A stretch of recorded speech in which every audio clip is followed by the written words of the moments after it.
what we're going to talk today is just to go on a little bit about how we got here, and what we really expect and what we understand about host and host healing. So that's going to be the main gist of our conversation today. Okay, so let me just check, and we'll get started in literally in 1 minute. Just checking one thing. Okay. Right. So let's start. I'm Peter Fairbairn. I think if you saw a picture from some people may know me, especially from our viewers in Greece. But I've yet to come out to New Zealand. I've had a number of New Zealanders working here over the years. And if you can actually just ask any questions by using the panel on the right-hand side, okay, and we'll answer the questions at the end. Anyway, so I've had a number of Kiwis working for me over the years here in the Scarsdale, and they've always been fantastic guys, and we've had a great time. 1 second. Okay, so if we go a bit more about myself, I've been placing implants since 1991, and basically was using allografts for my grafting, Rocky Mountain at the time, and it worked really well, and I had no problems. And you know, but in those days we didn't really graft that much. It was pretty much of hoping and finding where the bone was. I've recently just resigned from the ADI, where I was the director, and you can see we've done reasonably well. Managing to win some awards here with Minas Levensis, who's our research manager, and he's an associate working with me here in London and a great friend. And recently, last week, we managed to be awarded an honorary membership. I'm the third non-president to be awarded the honorary membership of the ADI with Hill Tatum and Carl Mesh. So it's a real honor to be awarded this with old friends at the ADI. You know, what we're going to talk about is about change as well. A lot of things in life do change. This is a phone belonging to a friend of mine. Actually, oddly enough, this chap teaches all the Formula One drivers how to drive and how to optimize their cars. And you look at the phone that he's using, you know, and I remember those and I loved it. I mean, we trusted it, you know, like a lot of graft materials that we've had for 20 years. But change happens, and it's called progress. And that's why I like using my iPhone, because now I can get the internet. We can do so much more. And this is what we're going to be talking about, is changing for the sake of progress to improve our outcomes. And I'm going to explain to you why we need to be looking at this improved outcome. You know, sure, look, this car has worked well. We've had diesel for a long time, you know, and some of these changes, this is my new car, some of these changes are hopefully better for our future, and dare I say, a sort of more ecologically, ethically sound approach to doing things. Now, where's my real influence come for developing synthetics and developing my whole practice, essentially, and all the dentistry I do around synthetic particulates? Well, it actually started with a very famous Englishman. And he did that program, Letters from New York, which was a BBC program about an Englishman living in New York, effectively. And he was incredibly well known in the 60s and 70s. But unfortunately, Alistair Cook's body was stolen, and the body parts were used essentially by the New Jersey mafia, effectively. And involving a number of dentists and a number of anesthetists, and I mean, they all managed to face justice, and I think the sentences were quite long, like 30 years, which were given out to them. But what the effect it had on the UK was quite staggering, because at the time I had been using allografts from the American Bone Bank, and all of a sudden every patient came in and said, I hope you're not putting some of Alistair in me. And this was quite difficult because everyone said it. It was really big news in England, probably more so than even in the United States, that the fact that body snatchers had been using parts for allograft bone materials. So at that stage, I decided to look at a more ethical, more sound alternative that I could truly trust. And that's when I started at 2003, 2002, looking solely at synthetics. And I looked towards orthopedic surgeons and to also what they were doing and what orthopedic companies were making. And that's why I got involved initially with Fortos Vital, which was essentially made by Biocomposites, which was an orthopedic company. And this got my interest going in beta TCP and calcium sulfate products. Now, the road's been a long road. You know, it's been 16 years since I first got involved, and I've done probably 5,500 plus grafts. So it's been a long road, and it eventually has led to the development of a product over the last 5 years, which I feel finally fulfills the areas and which I've managed to have a hand in. You know, I've worked with many companies in the past, other companies making synthetic grafts and looking into synthetic grafts, companies in the UK and in Switzerland. The problem really is whenever you want to change, it's so difficult to change something because of the difficulties in CE marking and regulatory issues. So I decided I'd rather build something that came from within, from me as a practitioner, rather than just getting graft material that was made by someone who then I had to adapt my techniques. So I'd already published a protocol, or I've been working to a set protocol, which we'll go through, but I developed this material to just fit within that protocol to optimize the host regeneration. And we're going to see that as we're going through and how we managed to do this. Fortunately, we've managed to win a few awards, and you know, and we'll hopefully continue to do so.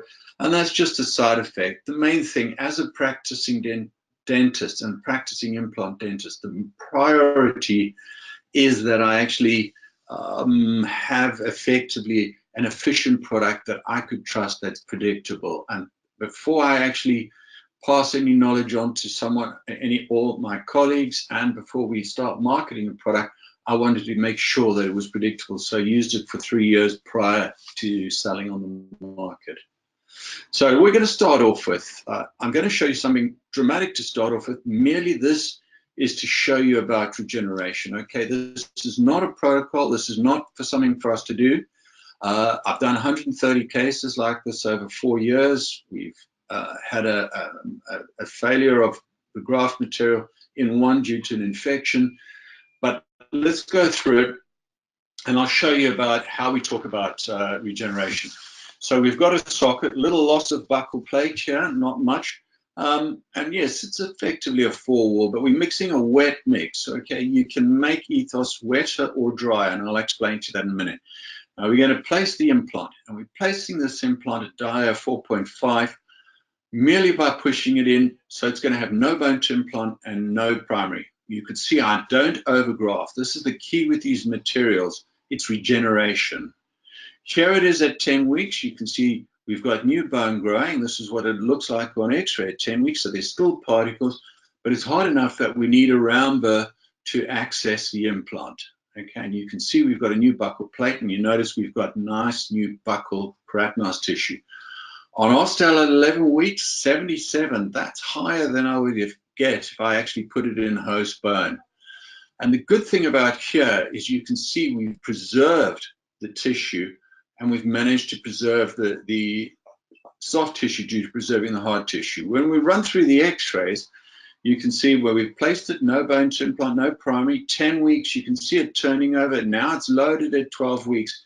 When we put it into function, it further turns over to host bone, so due to the actual loading. And I'll talk a little bit about that later, about the research of Sasaki. Okay, so here it is at 2 years loaded, and now what's happening at 10 weeks, we'll look at our material, and we'll show you that there's only 10 to 12% of residual graft material at 10 weeks. So by 2 years, there's hardly any graft material in 3 years. And here it is loaded at 4 years. Okay, so look, essentially the key of this is preservation and regeneration. So we're basically trying to preserve as much of the tissue, and this is why we'll go into the protocol later and how we use a 3 weeks soft tissue healing period, and that's to try and preserve as much of the host original bone as we can, and then by using these materials to upregulate the host healing, we then regenerate the tissue. And if we're regenerating true host bone, this host will then regenerate keratinized buccal attached keratinized tissue. Okay, so what we're going to talk about guided bone regeneration. I like those 3 words because they're often slightly misunderstood, and especially because, oddly enough, the procedure of guided bone regeneration was essentially devised and set up by people who don't speak English, so obviously they're going to get things a little wrong. And the word that I really want to bring to attention is regeneration. So look, true bone regeneration, the only way that we can regenerate bone is for the host to do it. It doesn't matter if I actually became very clever and did a huge number of implants, maybe even became a fellow of the ITI or a diplomat of the ICOI, it is still not going to help me to regenerate bone. Only the host can do it. So therefore, we need to work with host healing. This is a fact. When people talk about, oh, I did GBR today, they didn't. The host did it. And if you're putting an HA or a xenograft, we're merely integrating these foreign particles into the host. Is that regeneration? No, I think it's, as I say, it's integration. The little bit of bone that grows in between is only the bit that's done by the host. So this is actually a really strong ethos that we have with regeneration and healing. And we'll go through this a few times as I'm going along with it. This is logical. This is something if you ran by your kids, they would understand. And I look at it as biologic. All right, this is using logic, understanding of biology. So this is why I like to actually sort of say, look, keep calm. Let's think about the first 3 years or 4 years of our university, maybe even 2 years, I think in second year, when we're just doing biology, physiology. This is what I want to understand. I don't want to understand the bit once we're being told and taught ideals or procedures that, once finances and once companies become and industry becomes involved.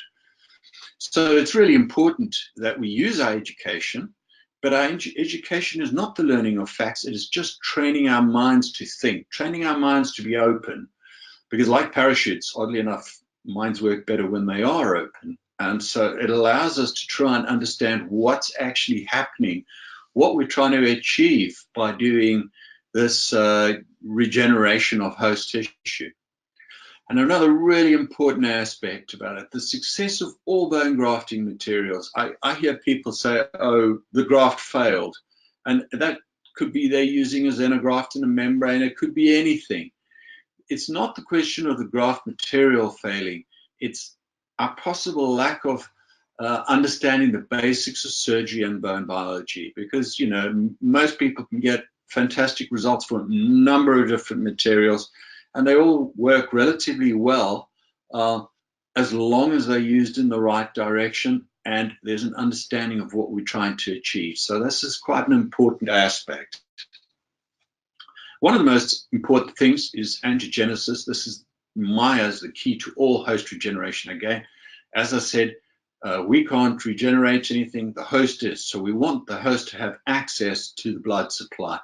If we go to high impact medical journals, we're looking here, this is by Pamela Havovich. Again, it's looking at calcium phosphates and angiogenesis implications and advances in bone regeneration. This is looked in our medical. So I often go to medical research. It's really important for us to look what our medical colleagues are doing.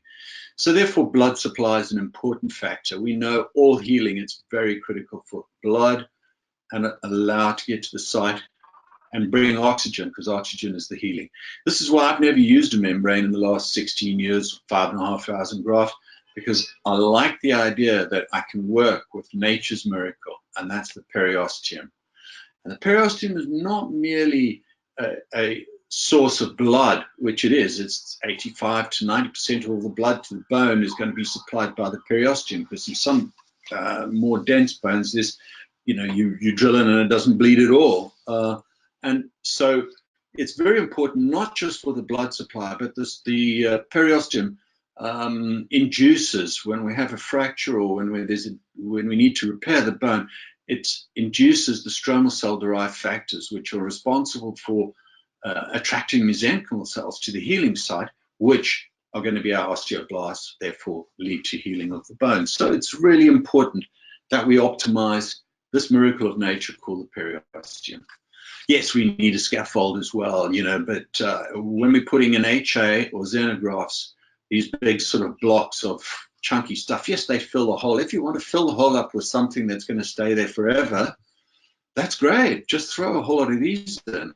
They just bricks. They just fill the hole. So they're actually effectively, when we're trying to repair a defect, yes, they make it a little easier, because like a wall, the bricks are taking up a lot of the space, which should be for cement, which would be the bone. So the host bone is only the small amount that actually can grow between the bricks that are going to stay there forever, which makes it easier, but I don't think it makes it more successful. What we would like to do is make the whole thing out of host bone. But as you know, building a concrete wall will need reinforcement, and it can be a more difficult procedure. It looks easier what we're doing, but I think it is slightly more complex. But with time, I've done thousands of them, and we learn where we can improve and what to start off with. Start off with the easier cases. Here we're using resorbable sutures just to help tend and to help reduce the forces of the periosteum onto the of the musculature and of pressure onto the grafting site, because as we know, stability is the key to regeneration. So this is what we want to end up with, is pure host bone. Okay, so my ideal world is, yes, graft material should be fully bioabsorbed in the ideal situation. We may need to have some support in very rare circumstances, but the average case, this is what I want. And you know what? It's what the patient wants. The patient actually really wants us to end up with the patient wants to end up with their own bone. When they come in and they say, "Doctor, can you heal me?" they mean return them back to what they were before in a healthy state. So that's regeneration. And oddly enough, the host physiology prefers this as well. We're dealing with living tissue. It needs to be able to turn over. As you know, the skeleton is turned over all the time. So it's nice to have no residual graft material. And when we look at particulates, we look at that list: osteoinductive, osteoconductive, biocompatible. This is great because the EthOss is wonderfully biocompatible. I take the sutures out within 2 days. There's no giant cell reactions that we can see on all our core samples. So, and it needs to be totally replaced by bone. This is interesting, considering that this paper was published by Nicholas Lang in an appropriate resorption time in relation to bone formation, maintain graft stability, volume stability. That's good. Mechanical properties, no risk of disease transmission. These are all ideal things. There's only one material I see that fits into that all, and that's beta-tricalcium phosphate. So this is the key to what we're trying to achieve. And this is the man Professor de Kruit of Eindhoven University. He's the man who did all the initial work and understanding beta-TCP, understanding porosity, particles, shape, and stability of them, and how we can optimize them. So we look at the systematic review here by Honglei Wang, Honglei Chang, after looking at graft and particulates. One of the major concerns is the presence of residual particles, and not just bone to implant contact. Okay. We're not actually doing woodwork. I love the way I look at all the research, a lot of the research, especially with xenografts, and how do they measure success? Success is measured with a set of calipers. Look, we're dealing with living tissue. If we're just looking at dimensions, how do we know the success? As Horvath said, that it's is not really a true indicator of success if we just stick a set of calipers. As it's living tissue, the quality of the bone needs to be assessed, not just the quantity. As I say, it's living tissue. We need to understand what the cellular makeup, we need to look at the histomorphology, what's the percentage of graft material, how long it's going to be. These are all things that will have an implication on the long-term success of the bone that the host is regenerating. And when we look at this, you know, we look at the bone to implant contact. Yes, it's ideal to have something resolved, because what we want to do is have bone in connection with the implant, not necessarily graft particles. The other major thing about this research by Homlei Wang, Homlei Chan, is when we look at this systematic review, up to 23% less bone was found in the xenograft sites, whereas with the alloplast, the synthetic sites, there was a 22% increase in bone. Now, this is logical. My kids would say that as well. They're 14. They would say, yeah, of course, if you've got a whole lot of bricks in the hole, of course, there's going to be less space for the bone. So by having material that when the graft is removed, we're going to increase the amount of host bone in the site. And again, this is an important factor. So we move on to the protocol. This is what we published. It's on the EthOss website, and it's under the research section at the back, and was published in 2015, so 3 years ago. And this is essentially a 10-year study of 600 cases, 600 grafts, and where we follow the same procedure. And this is what I routinely do. I extract the tooth. Yes, there's some exciting new things for retaining bone, like partial extraction therapy. What we can see, and what I'll show you later in some cases, we'll see we've managed to achieve very good long-term results using this, and I'm kind of a little more comfortable removing things and helping the host regenerate bone. So we let it heal. Why 4 weeks? Well, at 3 to 4 weeks, we get soft tissue closure, and starting at about 5 to 6 weeks, according to, gosh, just suddenly his name's escaping my mind, but it'll come back, Danish guy. Anyway, he basically, and I think Dennis Tarnow has shown this as well, that at 5, 6 weeks time, we start getting hard tissue modeling. So what we want to do is actually raise the flap when we can get proper closure, and then place the implant and graft before the modeling starts, so that we start getting a regenerative procedure and an implant in function, which the research of Sasaki shows will upregulate host regeneration of bone at the time. Then we load it 10 to 12 weeks afterwards, again under the following of Sasaki, which I'll show you the research in a minute. So there's this paper, and it's published. It's open access, so you can just download from PubMed as well if you want to have a look and just get a better idea of the process that we're using. Here it is, Lars Schropp, obviously, the Danish guy I was talking about. This study indicates optimal dimensions, and this was 2003. So this was a long time ago, 15 years ago. And I've been doing implants long enough to know that although it's a long time, it's a short time in a lot of ways. We haven't been doing implants that long in the greater scheme of things. And this study is already showing us the optimal dimensions of alveolar bone would be best to be preserved, and the best way of preserving the alveolar bone is by placing an implant as soon as we can following the tooth extraction. And then when we look at our protocol, you can see here we've raised a flap, and again with Dennis Tarnow's research, you can see papilla sparing flap raising, and we've grafted with EthOss. Here I've taken a little bit more of the calcium sulfate out. You do that by flooding the mixture. I'll talk about different mixtures probably in a future time. You can make it harder.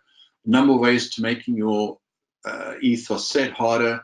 One of them is to take the material out of the tube, use the minimum of saline. The other is to mix it with mix some as it's dried, then mix the dried material back into, and so what that does is it allows it to set harder if you're building Buckley.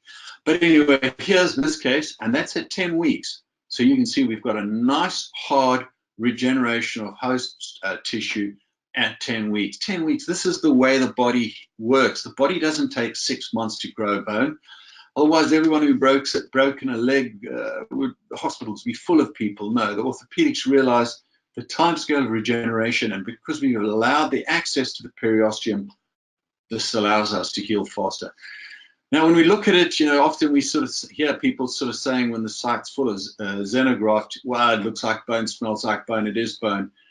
Well, no, otherwise this little guy's Batman. The only way to tell what we have is histology, histomorphometry. And we've done numerous studies, multi-center studies, 3 different histologists, histological centers around the world.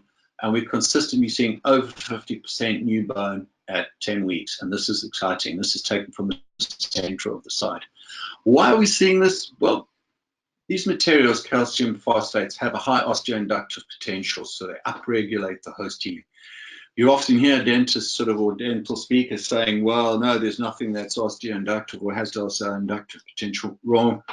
There's over 190 high-impact journals published on PubMed and Medicine stating exactly that. So we've got to look at what our medical colleagues are achieving. And here's one of them.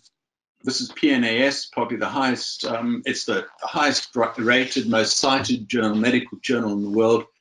And again, it's just stating that, yes, ceramics are osteoinductive. It's synthetic as an alternative to autogenous bone grafting. This is a well-known factor in medicine. We published a whole lot of papers, again, in multiple languages, in French, Greek, German, Italian. So, these are all published again and all on show on the EthOss website. So this is the key about things, is about histology and looking at them. Here's a great sort of von Giesens, and what we'll show later as well is literally, if you look at the center, you can see the graft particles, how the bone is literally growing into these graft particles and replacing the graft with host bone over a period of time. So this is what we want. I mean, sure, if you want a good picture, I have people sometimes saying, well, the sinus doesn't look as good because it's not full of white stuff. Yes, if you want white stuff in your sinus, yes, throw a handful of HA in there, throw some xenograft in the hole. The bricks will look white and they'll look like bone. We can't fool the body, because what the body really wants is true bone. The body wants bioabsorbed material. So when we take an X-ray of the sinus, what we see is host bone. We can analyze it. We can see how things are going, rather than just taking a picture of a whole lot of, material that's not host bone.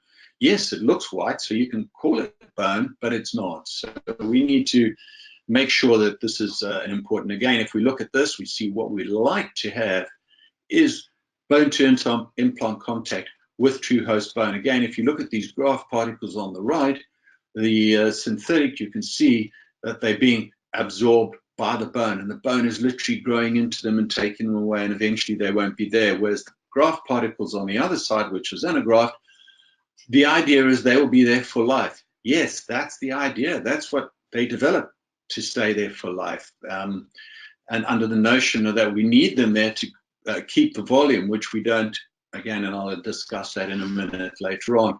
So because it's a bit boring just talking about the ideologies and bone healing, and we're going to run through a couple of cases. It's a nice case done by Minas, and we're just going to talk about a little bit about how much to use and not using too much graft material, not building a big thick layer, because unlike putting bricks in the hole where you can stick a whole lot of bricks and it doesn't matter, we're doing host regeneration here. We need the periosteum to be close to the healing site.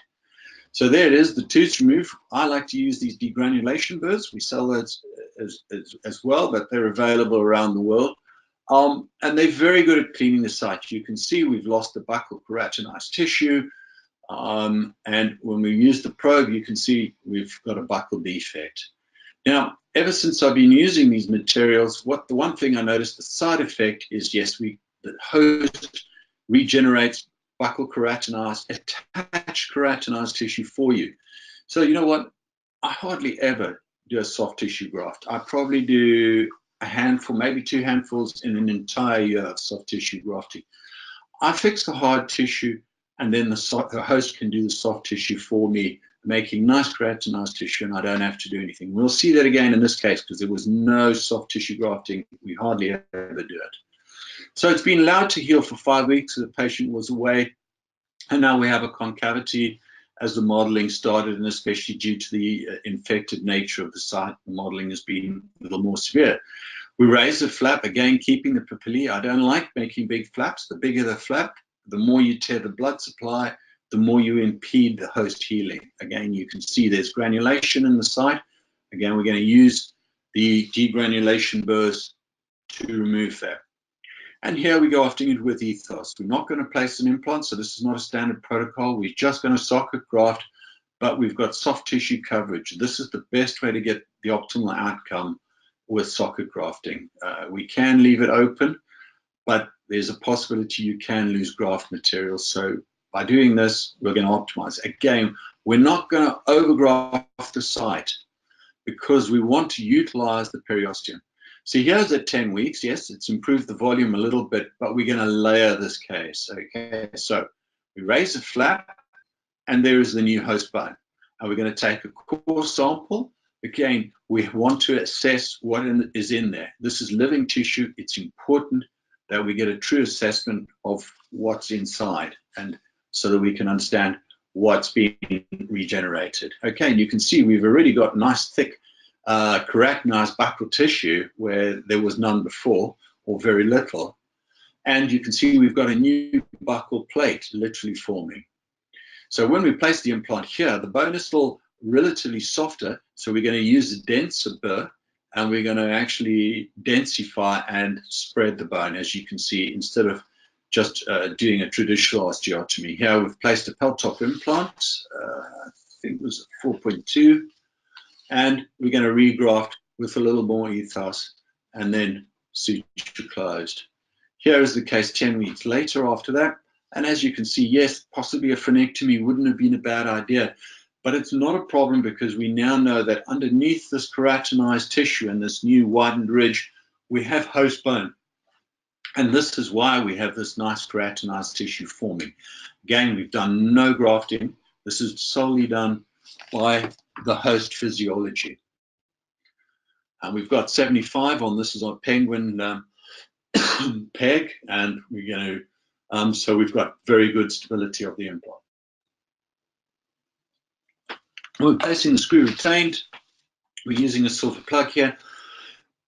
And this is just to optimize the antibacterial effect when we're doing a screw retained implant, especially with an internal hex.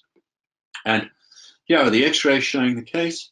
And again, you can see grafted, placing the implant in the graft, and loading. Now, when we look at the histology, it was done by Heine Nagurski and Annette Linder at Freiburg University at the Cell Tissue Foundation. What we notice, again, is if you look closely on the right, you can see literally new bone and cellular activity and new bone growing into the graft materials. We've got the same figures from Freiburg that we were seeing from the other studies, and we'll go back into that in a minute, showing the new bone, and we'll discuss this in a few minutes on another case. So yes, we always have to go to the land of the thinkers and the land of the gods, Greece. We like to go to Greece. This is where we like to do animal studies there. And here I am with Minas. We're just doing a mini pig study there. Minas is a genius when it comes to his PhDs in dental material, in graft materials. So this is really his topic. And we spent a lot of time together on these things. Here's a Calvaria, a rabbit study that we've done. We've done 8mm critical core defects. Some may say 8's not critical. Well, it depends. Plus, it's easier because you need to optimize the number of rabbits you're going to be sacrificing. So, here is the case showing the end results of the xenografts, and this is, I think, is rabbit 5. We'll talk about rabbit 5 in a few minutes, but first of all, let's look at this 8mm cortical defect. On the side, we've used the xenograft. Yes, it works really well. It's got a nice hard material in there, and we could easily place an implant. This is at 8 weeks on the rabbit. So yes, it's a very successful material, and it's worked well in the past. But it's a large percent bovine. Here we've got autogenous, it works well again, but we've lost volume. Finally here, is the EthOss, and you can see what we have is something really resembling the adjacent rabbit bone. Again, we've got 50% new rabbit bone at 8 weeks on the rabbit. And it actually looks a lot like, because it's actually being turned back to the host rabbit bone by the rabbits. Right, we're going to look at it under micro CT. We go to Sheffield Medical School. There's the micro CT machine. And as we go through, this is the xenograft. Yes, it works very well. But we've got reduced, a lot of it is actually bovine bone in there that's nice and hard, and a reduced amount of host residual rabbit bone. When we look at the EthOss, yes, there are still particles. There's fewer as we're going down and more in the center. We notice right in the center there's a higher percentage of new rabbit regenerated bone. So when we look at, this is rabbit 5, and we exactly the same level. Look at the two materials, we can see in the center of the EthOss site, we've got a very high percentage of new host bone. And this is interesting, because this is what we're going to see on our clinical cases with human cases. Again, if you look on the micro CT, again, we can see this. And when we look at the study, we can see that the new bone is forming at the percentage as we losing the residual graft material. Here we go, we look at the histology, and we can see on the EthOss at 8 weeks, we've got a much higher percentage of host bone as compared to the xenograft. This is natural. Just want to share with you Marshall Urist, one of the most important. He's the man who found out BMPs and host healing. He's the man who discovered osteoporosis. This guy's really one of the heroes of bone regeneration. We look at our previous study using Vital. Again, as the graft material decreases, the osteo area increases. This is what we effectively want to do in true regeneration. And when we look at osteoinductivity, the highest osteoinductivity is actually seen in TCP rather than BCP. BCP is a mixture of HA and TCP. Yes, again, it makes it easier because we've got more building blocks. But with TCP, we found that we have a much higher percentage of new host bone being regenerated, and this is what essentially we're looking for.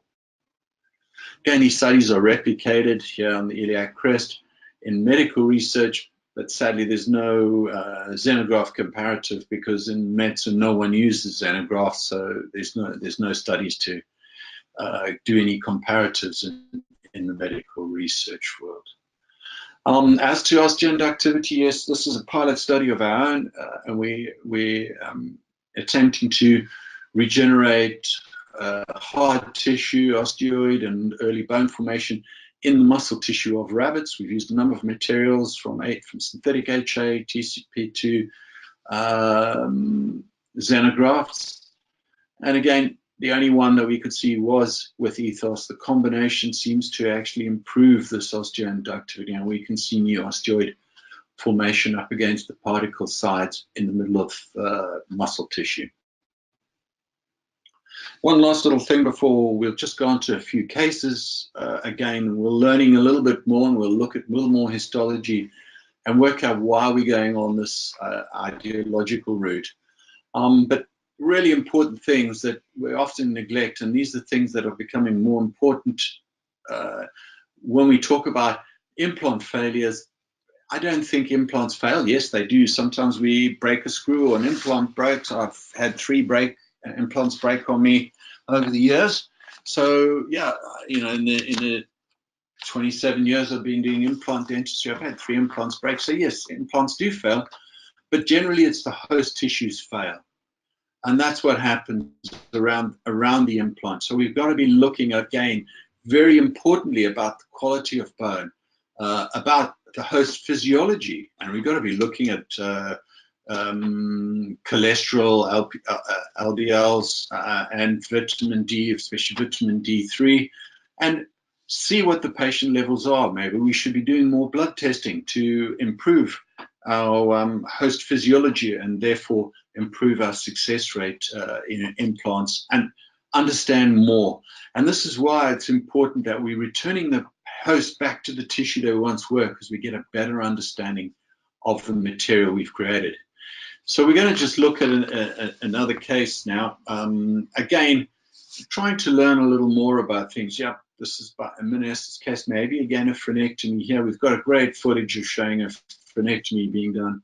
I think he did a little bit of frenectomy here. But again, we've got this 3-week healing period, 3 to 4 week healing. It depends on your ability to manipulate soft tissues. Okay, now, why do we want to do in this period? Because we don't want to lose bone, especially bone on the interproximal, up against the adjacent teeth, which could be responsible for possible loss of papillae.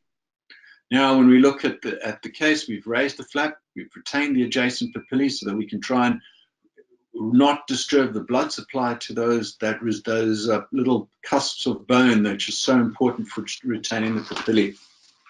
And we're going to place the implant in the optimal position. Look, we don't have to place in these aesthetic zones. We don't have to place the implant way back into the palatal aspect where there's more bone, because now we can regenerate. We can get the host to regenerate the bone. So we can place the implant in the optimal site for the implant aesthetically. Implant dentistry is a restorative job with a little bit of surgery attached to it. So it's more where we want the crown. That's where we place the implant. We try and optimize it. I don't place implants where the bone is. I tend to place the implant where I want it and try and help the host regenerate the bone around the side. Now, this is the interesting thing about this case, which has been published in the EDI journal, and I think in Concrete in German. And what we're going to do is we're going to remove this bridge of buccal bone. All right, a lot of people always try and keep everything up. Once the tooth has been removed, so the PDL supply has been removed, and this is where the benefit of PET comes in, that we're retaining the PDL supply to that thin bundle bone. But once we've removed that tooth fully and we've raised a flap, the bundle bone is now dead. The host is going to need to remove it. So, all we're doing is helping host healing by removing it ourselves. And I feel that if we remove it, it'll improve the aesthetic outcome long term, because otherwise, if we leave it there, the host will remove it through osteoclastic and macrophage activity, and that may compromise the outcome in the long term. So it's better we remove it, in my eyes, and we're going to graft it. Okay, as I said, EthOss is 65% beta TCP, so it is a beta TCP product, not a calcium sulfate product.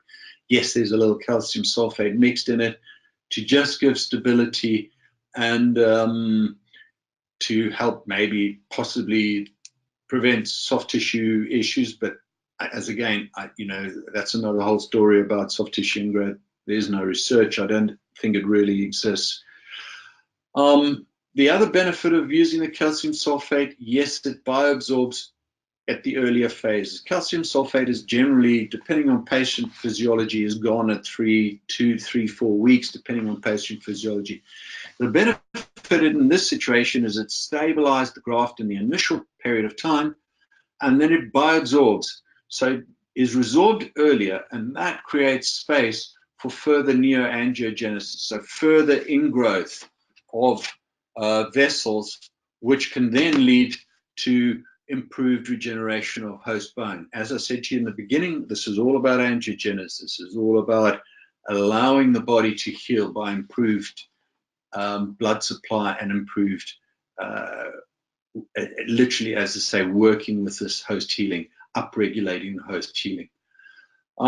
Here's the case at 12 weeks when we're getting ready to load it. And as you can see, we've got an adequate outcome.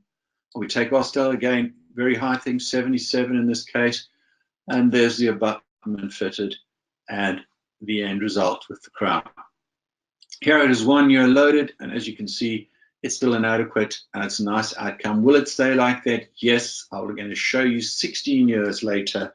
And it's again, if the implant is in function, we will retain the bone. And here the bone is, and here's a CBC taken at 1 year. Okay, we're going to look further at another case where we've got CBCT to assess it over the longer term. Is CBCT a good example?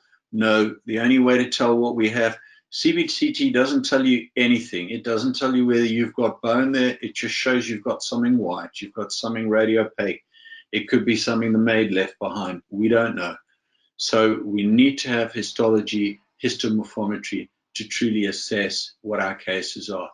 Here we're going to place the implant, upper 6, and I did this case. We've got buccal, mesobuccal, distal buccal defects, and you can see the palatal root.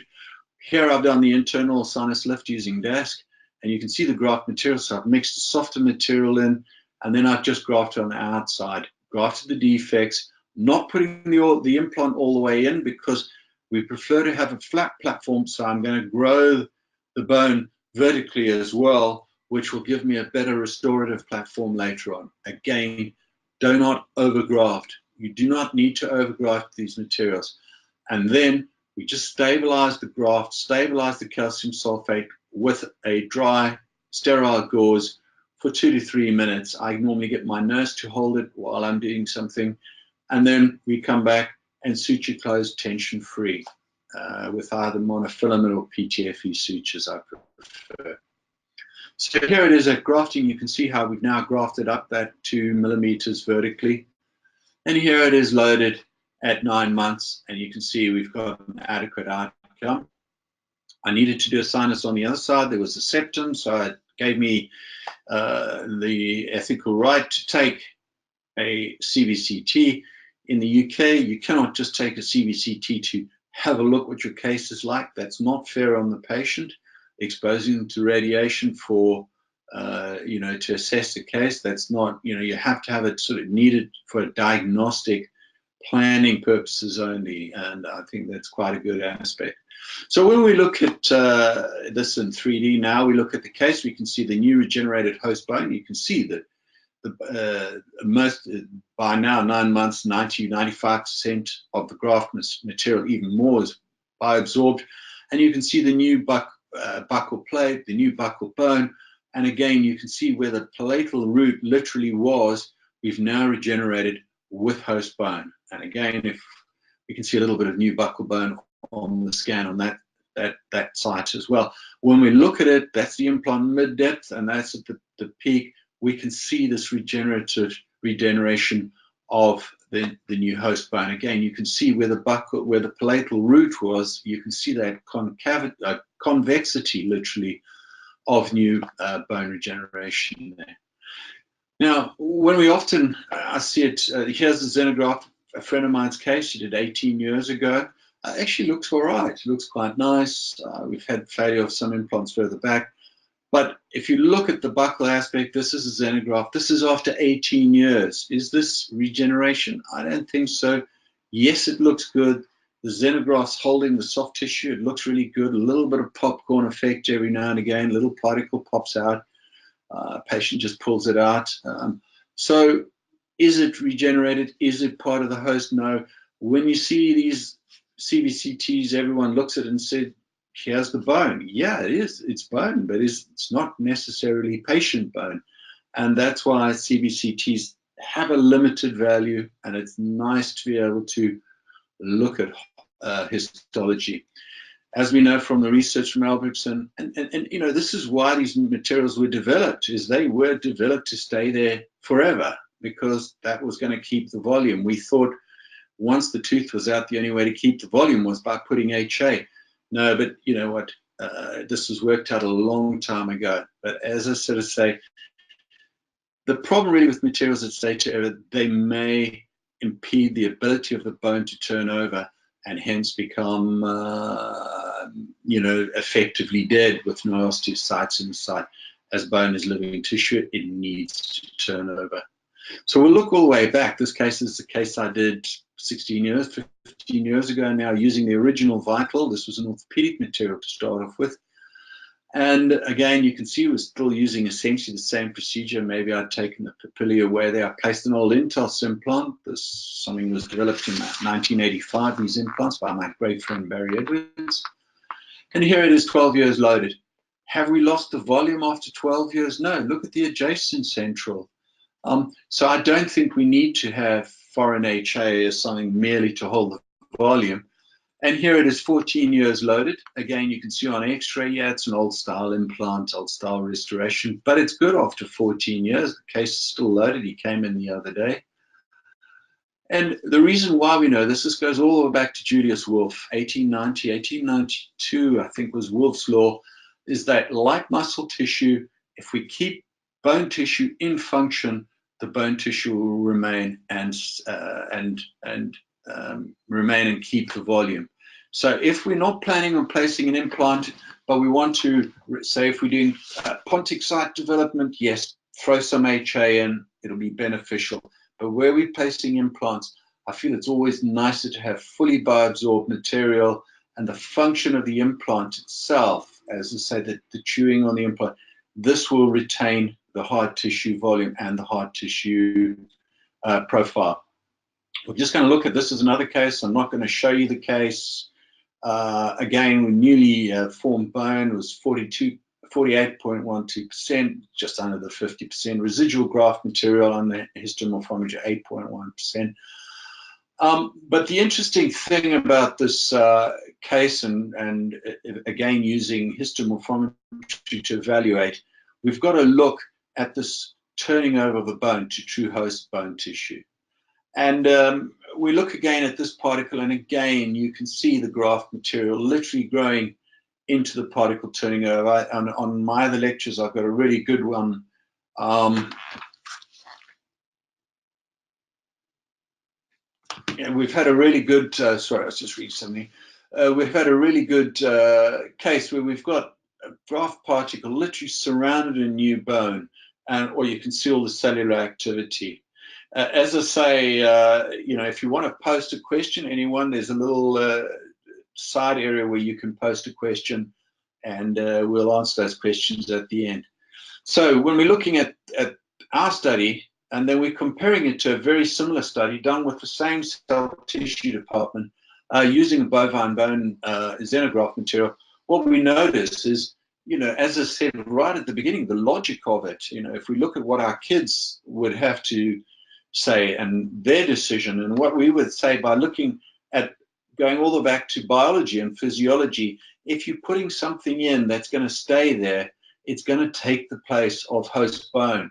And here we can sort of see, if we look on the left-hand side, the green is the bovine bone material, and the red is the new host bone. This is done on a similar study. Yes, their study was over a longer period of time, because a longer period of time is required when using bovine products. When we take in core samples, we take them at 10 weeks. Again, that's because we're not using a membrane. We've just recently published, we're about to publish a study, being published in a poster, and the full study is about to be published. That when we use a membrane on our rabbit study, there was 50% less new blood vessels in the regenerated site. So this is again obvious that bone regeneration without a membrane is going to improve the outcome. Just going to show you a quick apicectomy site. Do we graft apicectomy sites? Yes, it will help regenerate the host bone. And in this case, we could probe all the way down. It's a good friend of mine, this patient, and now we can only probe a few millimeters. So it's regenerated that buccal plate, as well as removing the, helping with resolving the infected site. Again, the good thing about EthOss, it's bacteriostatic as well. Again, I could show you in lots of cases with sinuses, but we'll leave that later on, uses in infected sinuses. Here's an implant, EthOss I placed 24 years ago, just saw him about 6 months ago. Yeah, in the old days, it was tough placing these cylindrical implants with no guided, but I'll just end off today with a nice guided case using Peltop with Menace levensis again. And we can just have a look through and see this again. This is an implant where obviously too wide an implant, too big an implant was placed, and we're removing it. Okay, so we're just going to go through the whole planning. We get the planning actually done for us. So I just don't have time. I'd love to spend hours playing with computers, but this is a great service placed, a great service by Peltop Implants, where you can get your planning done in-house and just receive a nice guide. with a sleeve, and there's a specific guided implant system so that there's no room for error or reduced room for error. And as again, you can see there's a small buccal defect.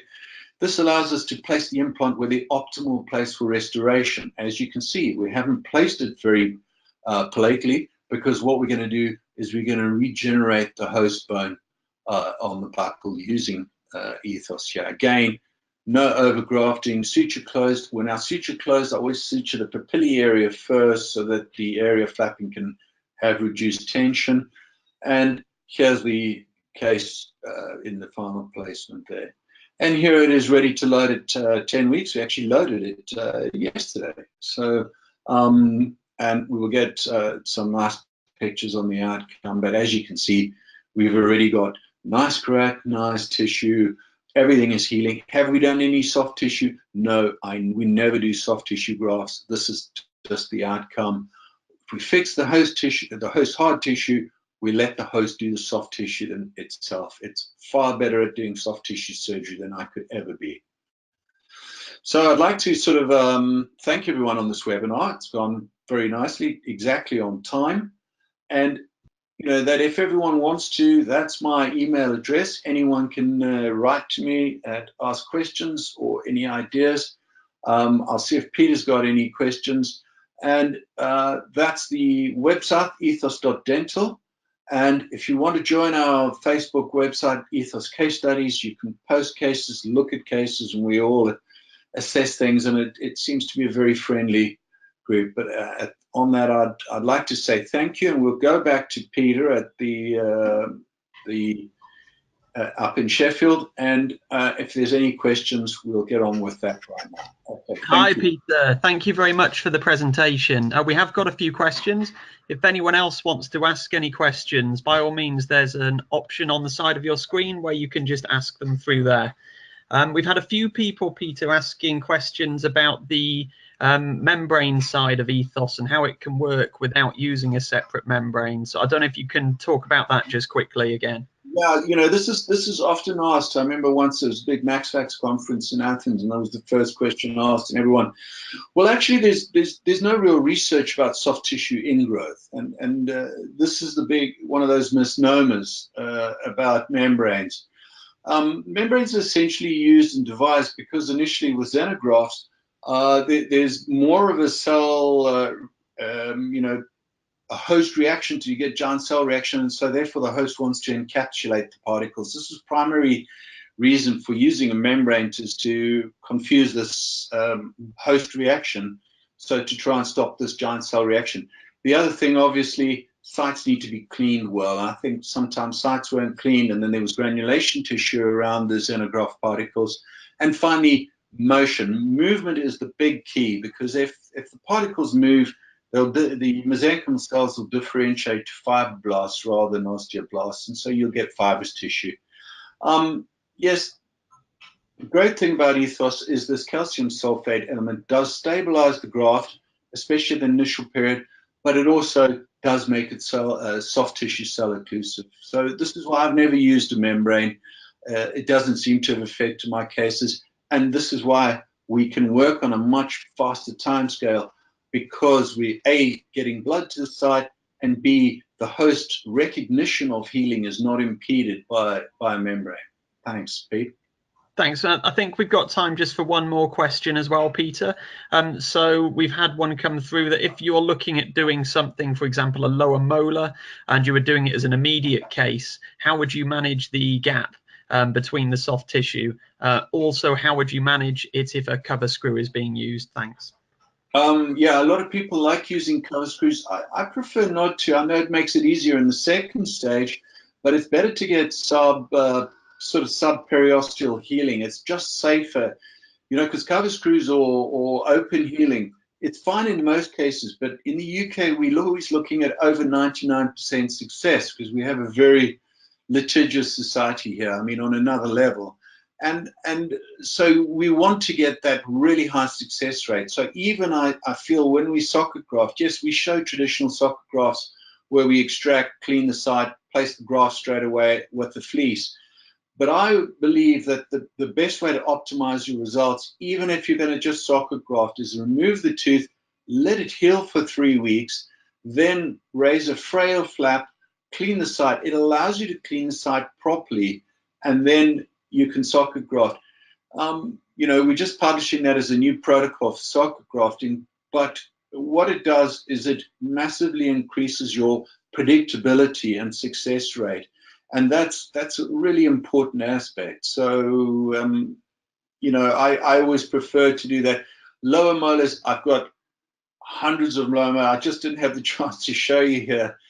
We've got dramatic cases, which we'll show you in the next slide. So what I prefer to do with lower molars is extract the tooth, allow for a 3-week healing, then place the implant into the bifurcation, graft both sides, graft the buccal, don't overgraft, load at 10 weeks. And you'll be surprised at the attached keratinized tissue you get. I mean, it's a very predictable area. But again, by allowing the soft tissue to heal, it just improves this predictability so that you can put the flap back over.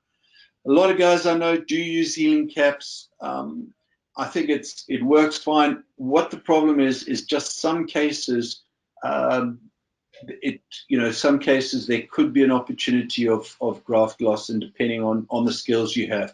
Again, it goes back to the beginning about optimizing your surgery and understanding of the biology. Thank you. Perfect. Thank you for that, Peter. I think that brings us to our time for today. So thank you very much to all of the delegates for coming on the webinar today. A copy of the presentation will be available. It's been recorded, and that will be emailed around to you in the next week or so. If you've got any questions, by all means contact us, or a good option is to log on to the Facebook page that Peter has suggested there, the EthOss Case Studies group. So thank you very much, and we hope to see you all again soon. Thank you. Thank you.